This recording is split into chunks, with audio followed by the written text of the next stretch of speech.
Hey you guys, welcome back to Isyour6covered. Appreciate you showing up. And today we are talking about the Freestone Shooting Complex Hunter match that was in Texas recently, last weekend. So hopefully you guys are doing well. I'll wait for the announcements to go out. Look at that hair. Guess I should have wore a hat. But we'll get started. We'll get started here in a little bit. Hopefully everybody's doing well. Let's see here.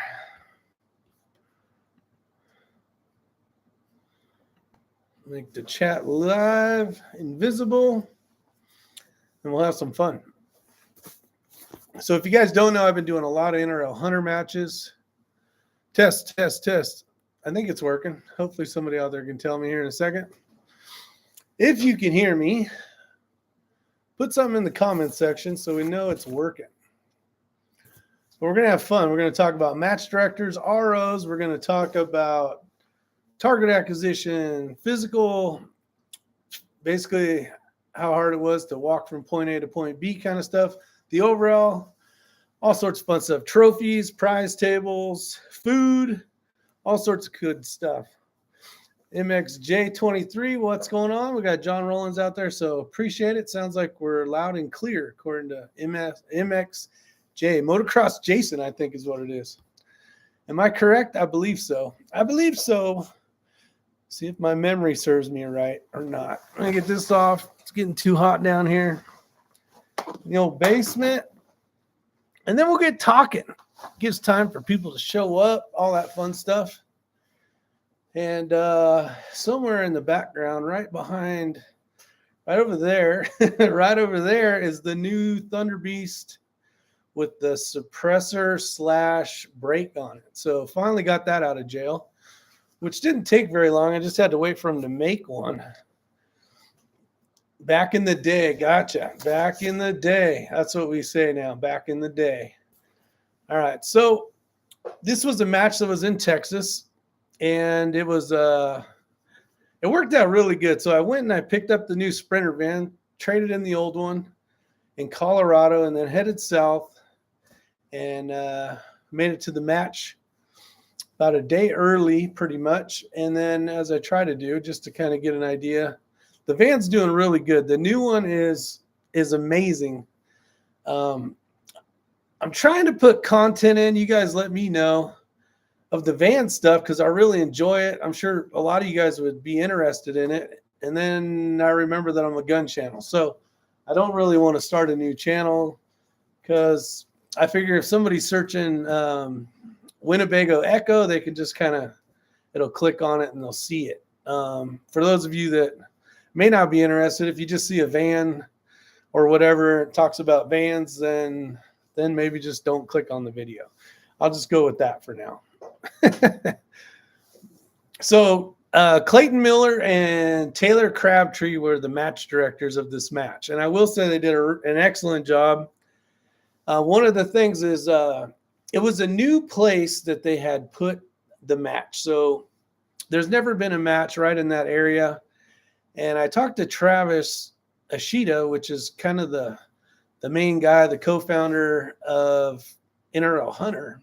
And I'm like, man, there was a few things that was pretty simple when it came to finding targets. And he's all, well, they kind of did that on purpose. And I go, okay. So he started telling me more. And what's nice about it is it was very easy to find the targets, which is not the case in most of the NRL Hunters. So it was a little bit easier. I'd say quite a bit easier than all the other matches that I've shot. But after he gave me the examples and the reasons why, which was a lot of new shooters in that area of Texas, and they wanted to make it so when they show up, they would have an idea what's going on. What's up, Boone Country? And then that way, he used the phrase crack. So basically, like a drug dealer would give somebody free crack or something, it basically wants to make them come back for more. So I go, okay, I totally understand. So that makes sense. The property was on a really cool property, which was, it had a few different motocross tracks. And then there was a lot of area. I think it was like 2,800 acres of, this facility, but there was racetracks on it and some other stuff. Nobody gives free drugs. I don't know. that was what he had said. But I thought it was a great facility. So it's kind of neat.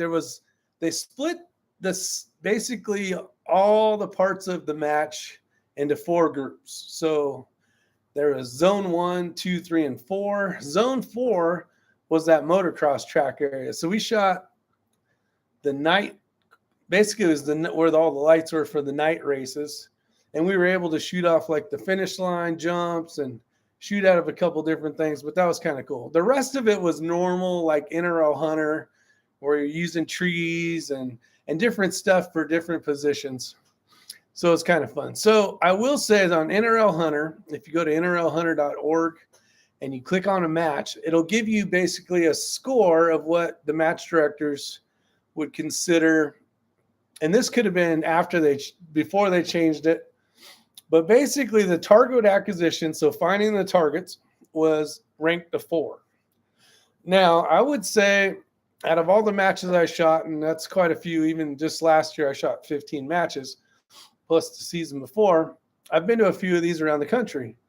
I would rank this a 1. The placards were nice and easy to find. The targets were painted, so they stood out really well. And some of the good things about this is new shooters will have trouble finding the placard sometimes, let alone finding the target. So the placard is I think it's like 20-something inches by 18 inches or something. It's a big sign, but when you put it out 1,000 yards away, it can be kind of difficult to see, especially if it matches the snow. A lot of times they're white and it can match a snow background, which makes it really difficult. And we've seen that in Laramie, Wyoming. Thank you, Colin, for that. And it makes it really difficult. So I would say I would give it a 1. They gave it a 4. But that's the reason for this channel is I'm giving you a shooter's perspective and not a match director's perspective. But I think what they did was this was before they decided to make it easier for the new shooters. So I'm going to give them that. So Clayton and Taylor did an amazing job, super friendly guys, did everything they could as match directors to make this match run super smooth and efficient. This was probably the fastest match where we were done way before like we thought we would normally be done. So everything ran super smooth. The ROs, I ranked the ROs.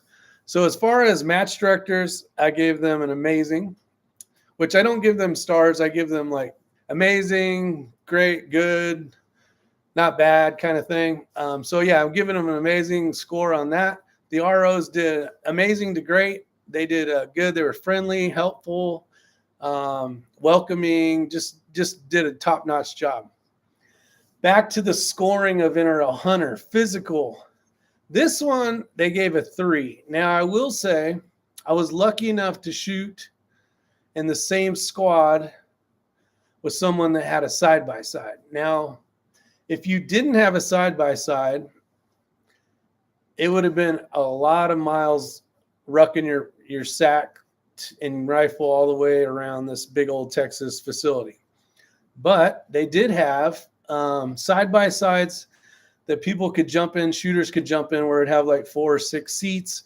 They could all put their gear in the back and then hold their rifle while they're traveling to the next one. So difficulty, if walking, was definitely a 4 or 5 or a 5. If you had some type of side-by-side or used the side-by-sides that they moved everybody around in, it wasn't bad at all. Maybe a 2. So overall, they gave the thing a 3.5, and I would give it a 3.5. Reason why I'd give it a 3.5 is it went so damn good. Now, normally I think what they do is they take the 4 and the 3, and then they kind of give it a 3.5. I'm not averaging it out that way. I'm giving it an overall score match-wise as definitely like a 4, 4.5.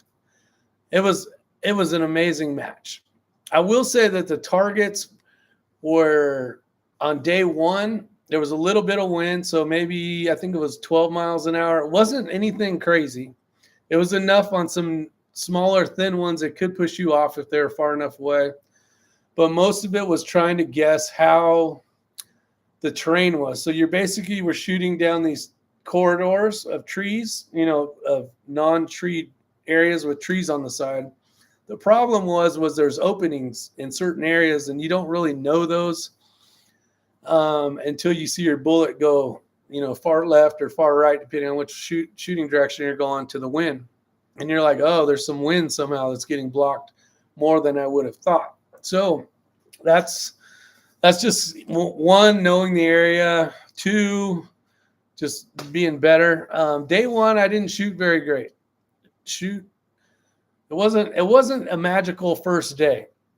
Now, day two ended up being really good. The wind was less, and we had 6 stages on day two, and I only dropped 1 point. So basically 5 stages, I got all 8 points. And then on one stage, I got a 7. So that was pretty good. So it brought me back in the points, I think, a little bit more than I had thought, but definitely worked out in my favor. So I ended up with the 107, I believe. 107. So I had a 0. I had 1 0. I think I had a 3. And maybe one other like really bad score. And then the rest were pretty decent. So wasn't horrible, but I definitely could have done better on day one. Tom, if you guys haven't seen the video, Tom, that basically I showed how a beginner, basically the inside of what a beginner does at an NRL Hunter when they just don't know all the things they can do, like touch handrails and do different simple stuff that can help them stabilize and get a little better shot off. And kind of narrow that wobble zone down. Your heart's beating. You got a timer yelling at you, telling you better hurry your ass up. You got the finding of the targets, which wasn't tough on this one, but can be other matches for sure. But it is what it is. It's just a matter of going to more and practicing and trying to do the best you can at each one. Everybody's going to have a bad day. And the best you can do is fight through it and hope day two's better. And luckily for me, it turned out a little bit better, which was nice. I see we got 22 people watching so far. If you have a chance, hit the thumbs up button. It doesn't cost you anything. And if you're new to the channel, subscribe. I'd appreciate it. I'm going to try to grow the channel this year and see what we can do and have some fun with it. So the other things that I score NRL Hunter matches on is the things maybe people think about or don't think about. So the reason why I started doing this, I think it was last year I started doing this, or maybe the year before, but I think last year, was people were like, okay, if you could only go to 2 matches, what are your favorite matches? And I would tell them, and I'm like, well, it'd be better if I kind of ranked each video, which would be a match, and kind of go over my perspective of what I thought about different things like food. We already did the match director, the ROs, trophies, and prize table. And that kind of may or may not want somebody to show up. If I say, oh my God, like this match here, the Freestone match, it was their first match. And the match directors, Travis, and all the sponsors that sponsor NRL Hunter did an amazing job on the prize table. I mean, before that match, the best prize tables I ever seen was the Hornady NRL Hunter in Utah, and that was in Price, Utah. And that was an amazing trophy or prize table. The prize table I took video of it, but I really didn't have any footage to show you guys. So I just kind of decided I'll just rate this one on a live chat and get a chance to say hi to everybody.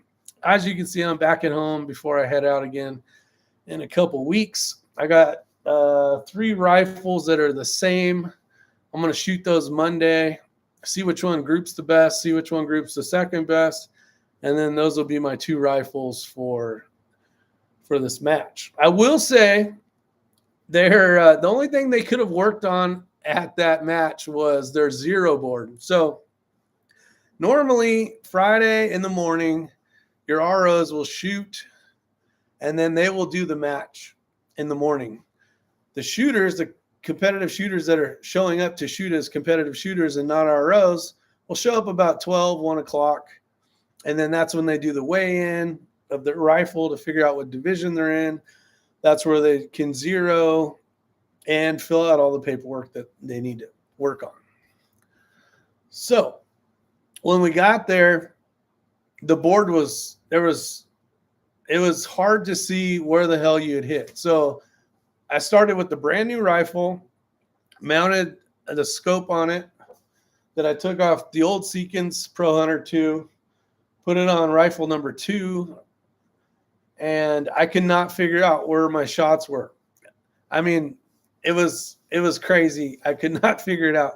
And I shot lots and lots of rounds. So it was just difficult. It was a rubber background, a rubber matte background with some paper on it, but the targets were so shot up, I couldn't figure it out. Then the target board fell over. Jeff Whiting, what's up? There's an old buddy of mine from back in the day. The board fell over, and then finally we went cold range, went out there, put some new paper up, kind of put the board back together, and then I had a chance to shoot some. Finally got a group that wasn't great, but I'm like, you know what? It's good enough. So I ended up getting third place. So this trophy here is from that match. Really cool trophy. You can see the big, what is it? A big buck in the background. And then third factory. So there's 4 divisions. Well, there's more than that, really. There's the team divisions. Then there's open heavy, open light, and then factory division. And then they give out a top prize for top female and top youth. So that's pretty cool. But really cool targets. I gave those a 5. So that's one of the things I rank. I've gotten a trophy that was an axe, and I won't say where it was from, but it was probably a, I don't know, $5 axe that was laser engraved on it. It was cool to get it, but it was like, man, this is probably the least favorite trophy I've seen throughout the United States. But I was lucky enough to win it, so it is what it is. I was glad to win it, but bummed it wasn't something cooler. So the other things. So prize table, like I said, was a 5. Amazing stuff on the prize table. I ended up pulling an Athlon. Oh, no, it wasn't an Athlon. It was Arkin. So I ended up pulling this off the prize table. I'm going to try it out. I think the reason why I wanted to try it was I want to do a review on it. I've always shot Vortex stuff. I've messed around with other people's rifles, just to help a zero or something. But the kind of figured that'd be kind of fun to try out. So I pulled that off the prize table. So it was nice. Nice little win for sure. And was glad it was there. So glad Arkin was a big supporter of the thing for the prize table. Some of the big ones were Thunder Beast. There was another suppressor out there, and I can't remember what it was. There was 30 certs for suppressors out there.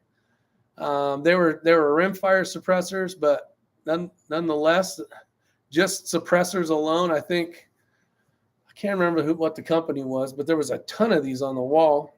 All sorts of stuff from Vortex, Leopold, all the big manufacturers for sure. So it was an amazing prize table, to say the least. Let's see. So that kind of wraps up that match. It was on February 7th through the 9th of 2025. It was a good match. Watching some live tornado coverage. Saw you on and figured I'd say hi. Keep them tornadoes. A buddy of mine, Jeff, down there, he lives in Tennessee. So don't be sending them my way, okay? All right. Let's see here. What other comments we got? So any other questions or comments on that match? Might talk a little bit about some of the stuff coming up. We got some different matches that I'll be doing. The next one's going to be in Georgia for me. And then I think I go, and I might say these in the wrong order. Wisconsin's one of them. Virginia's one of them. And then I go back to Texas. And then I know I shoot I go to Texas, then Virginia. And then I'm going to head to Idaho. And then from there, I'll be gone. So after I leave for Georgia, which is in like 3 weeks, I'll be gone again, probably another 6 or 7 months. So it will be nice having the bigger Sprinter van to haul all my crap. Oh, and then I signed up for a match in Canada. So just above Idaho somewhere. I don't think it's Alberta area. I can't remember what it's called, but it's the MDT Rocky Mountain something match, which should be pretty interesting. So I'll be able to shoot in Alaska this year for a match in June or July. I think it's June, which is kind of, and then I have that Canadian match. So get to shoot up in some pretty country, which will be kind of interesting. So I'm excited about that. I took a class this year at Hat Creek, which was in Idaho, Riggins, Idaho. Really good class. Never did a video on it.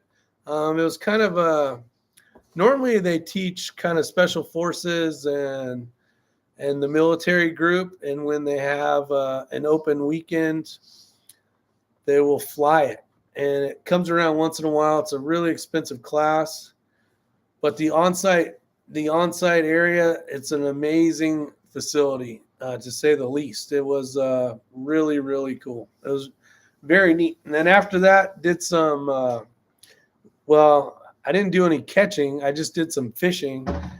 And we went on a drift boat for like, I don't know, I think it was 8 hours and didn't catch a damn thing. So right before that, we had a cold snap come in and kind of, I think, not scared the fish off, but made them all dormant. So I was a little bummed on that deal, but it is what it is.